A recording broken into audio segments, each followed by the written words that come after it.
All right, and thank you for joining us at infamoushorrors.com today, Jules.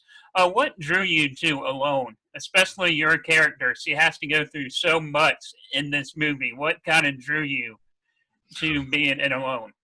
Well, the number one thing that drew me was John Hyams, the director. Right. I had worked with him previously on an episode of television and had such an extraordinary experience.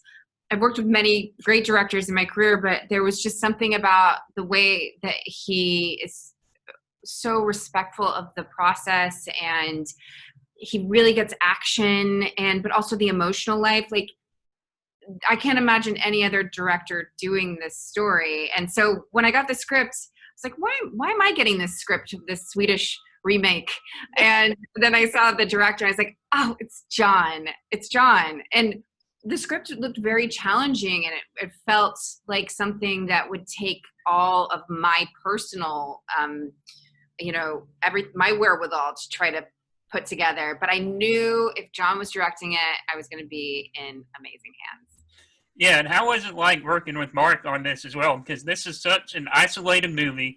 It's a two-man show pretty much. Yeah. And the whole movie basically depends on the chemistry that you have with Mark. So how was it like working with Mark on set through the movie? Well, it's really, again, it goes back to John. Like, you never know when you bring two actors who've never worked together before, bring them onto set, you don't know what's going to happen, right? But there's some sort of magic that happened with me and Mark that it just worked from the get-go.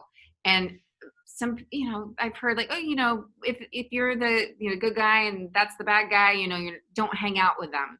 And maybe Right. I tried that for like 2 seconds, but if you've met Mark, you know that he's like the funniest, nicest human being on the planet.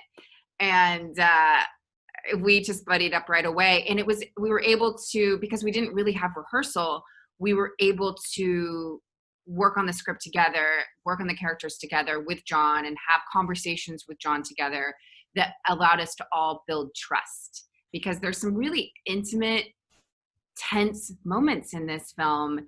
And if we didn't have that full trust of each other, I don't think we could just let go and be free in the way that we were able to. Yeah, and is there any genre that you gravitate towards as an actress the most, or like what do you search out in a role that you would sign on to?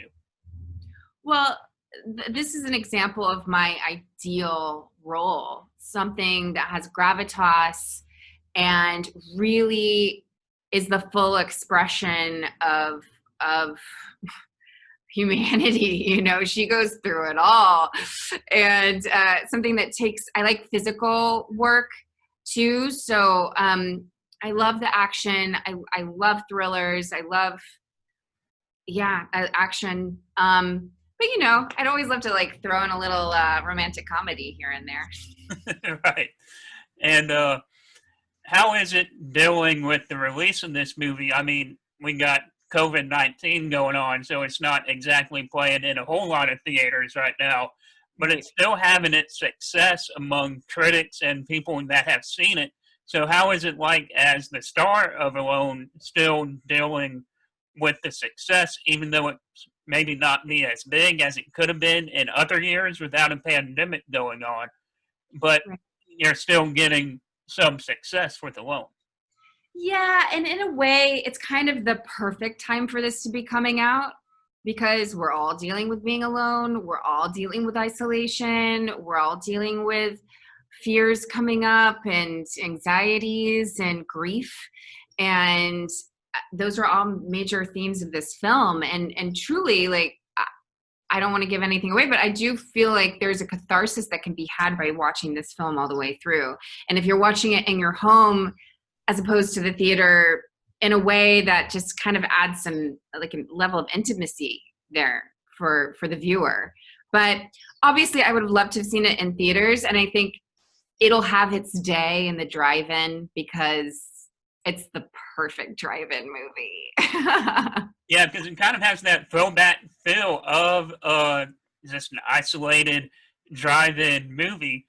Yeah. And drive-ins are making a huge comeback right now. I mean, they're everywhere, even in North Carolina, where I'm at. They even put a drive-in on the side of a movie theater building. That's amazing.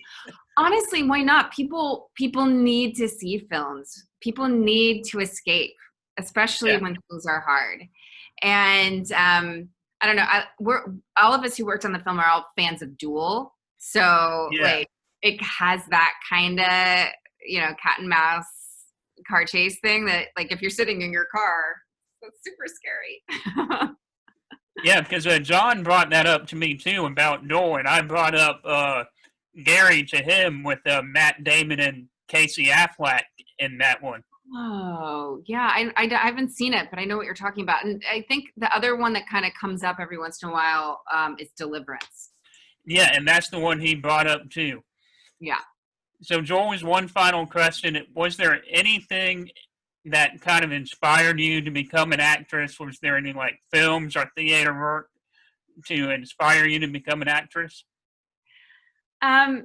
It's funny. I saw action films it was actually Indiana Jones, I would say. It was probably that film where I said, I want to do that.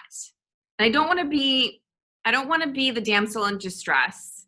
I want to be doing the action. I want to be funny. I want to like just use my physicality. That was probably the first thing that I was like, okay, I love this. I want to do this. All right. Well, thank you so much for joining us at infamoushorrors.com, Jules. It's been really fun talking to you. You too. Real pleasure. Thank you. Thanks. Bye.